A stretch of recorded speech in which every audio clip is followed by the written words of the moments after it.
waaw salaamaaleykum gars yi jaar naa leen yéen ñëpp. waaw PM président Ousmane Sonko mu ni honorable Guy Marius Sagna jot na interpellation yi nga xam ne moom la ko def ci bu jëm ci wàllu déclaration de politique générale bi nga xam ne moom la war a def ci wàllu boppam moom mooy premier ministre. mu ni nag premier point mu ni déclaration politique générale bi mu war a def moom noppi na ci te it tëgg na ko ba pare na boo xam ne am na te it yàkkamti na pour tenir exercice boobu présenté yi nga xam ne mooy grand axe yi nga xam ne maanaam axe yu mag yi nga xam ne mooy déterminer politique publique yi nga xam ne mooy orientation gouvernement bi nga xam ni moom la jiite ci ndigalu président de la république du Sénégal. mu ni deuxièmement article 57 bu nga xam ne mooy constitution bu Sénégal moo ni le premier ministre war naa def déclaration de politique générale ci kanamu assemblée nationale. waaye nag préciser wul benn délai mu ni nag li ko ci jaaxal mooy règlement intérieur bi nga xam ne moo nekk biir assemblée nationale bi nga xam ne mooy loi organique moo xam ne loi la boo xam ne loi organique la règlement intérieur loi organique la. léegi mu ni loi organique 2002-20 du 15 mai 2002 modifié mu ni 3 disposition règlement intérieur yi nga xam ni dafa fixé woon délai de procédure bi nga xam ne moom la déclaration de politique générale bi mu war a def moom bi nga xam ni day cité premier ministre loi boobu dañ koo abrogé dañ koo dindi ci règlement intérieur assemblée nationale. biñ koy dindi nag mooy 2019 la bi président Macky Sall di supprimer poste premier ministre ci loi organique numéro 2019-14 mu ni 4 règlement intérieur assemblée nationale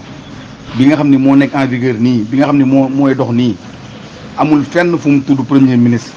actuel. kon nag moom loolu du mënu cee def déclaration de politique générale am parce que premier ministre loi bi nga xam ne moo ko tënkoon muy loi 2002-41 du 20 décembre 2021 portant révision de la constitution dañ ko dañoo abrogé loi boobu. mu ni ci loolu nag mu ni nag mi ngi ci souci yoo nga xam ni maanaam mi ngi ci constance bu pour respecter la séparation des pouvoirs principe légalité bi nga xam ni moo régir suñu charte réew. mu ni nag dina def déclaration de patrimoine devant l'Assemblée nationale. majorité bi nga xam ne ñoo bu fekkente ne ñoom modifié nañ amendé nañ loi bi règlement intérieur ba modifié waat ko ba indiwaat loi bi indiwaat poste pour indiwaat turu premier ministre bu boobaa dina ñëw def déclaration de patrimoine am de politique générale am. mais ne nag bu loolu amul nag dina def déclaration de patrimoine am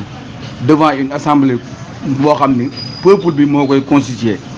peuple boo xam ni peuple bu souverain lay doon ak partenaires yoo xam ni ci Sénégal lañ bokk ñu composé ko ay juristes ay universitaires intellectuels ak acteurs citoyens yoo xam ni dara politique nekkul ci ñoom moo xam ne day doon occasion boo xam ni day doon débat boo xam ne day ubbeeku nga xam ni day am qualité largement supérieure qualité bu yaatoo day am. loolu daal nee na il fallait ñoom ñu modifier règlement intérieur pour mën a ñëw suñ ko defut nag dina def déclaration de politique générale am ci peuple bi nga xam ne peuple bu souverain lañ ci ay partenaires yoo xam ne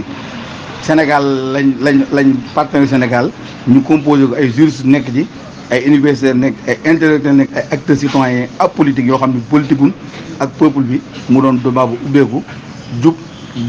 jubbanti président Ousmane Sonko daal respecté loi la bëgg waaye ñii nga xam ne ñoom la jàkkaarloo ñoom daray loi safu leen